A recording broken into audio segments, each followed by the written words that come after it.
Hi guys, അപ്പോൾ നമ്മുടെ ഇന്നത്തെ സ്പെഷ്യൽ ബീഫ് പെരട്ടാണ്. അപ്പോൾ അതിനാവശ്യമുള്ള ഇഞ്ചി, വെളുത്തുള്ളി, പച്ചമുളക്, കരിവേപ്പില.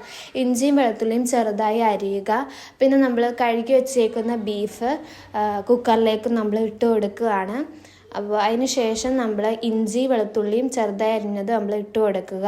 പിന്നെ 1 ടീസ്പൂൺ കാശ്മീരി പൗഡർ ഇട്ട് കൊടുക്കുക, 1/2 ടീസ്പൂൺ മഞ്ഞൾപ്പൊടി ഇട്ട് കൊടുക്കുക, 1 ടീസ്പൂൺ മുളക് പൊടി, എരിവൊക്കെ നിങ്ങളുടെ ആവശ്യത്തിന് ഉപ്പും നമ്മൾ ഇട്ട് കൊടുക്കുക. ബീഫ് മസാല ഇടണം കേട്ടോ, അത് ഞങ്ങൾ ആഡ് ചെയ്യാൻ മറന്നു പോയതാണ്. പിന്നെ പെപ്പർ പൗഡർ ആവശ്യത്തിന് ഇട്ട് കൊടുക്കുക. പിന്നെ കരിവേപ്പില ഇട്ട് കൊടുക്കുക.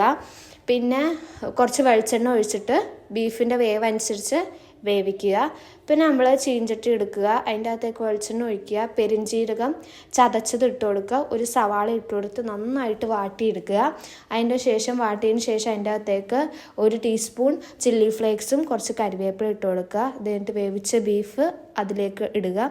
അപ്പോൾ ബീഫൊക്കെ വേവുന്ന അനുസരിച്ച് നിങ്ങൾ ഇട്ട് കൊടുക്കുക. അപ്പോൾ ഇതൊക്കെയാണ് നമ്മുടെ ഇന്നത്തെ സ്പെഷ്യൽ. നെയ്ച്ചോറും കച്ചമ്പറും ബീഫ് പെരട്ടൊക്കെയാണ്.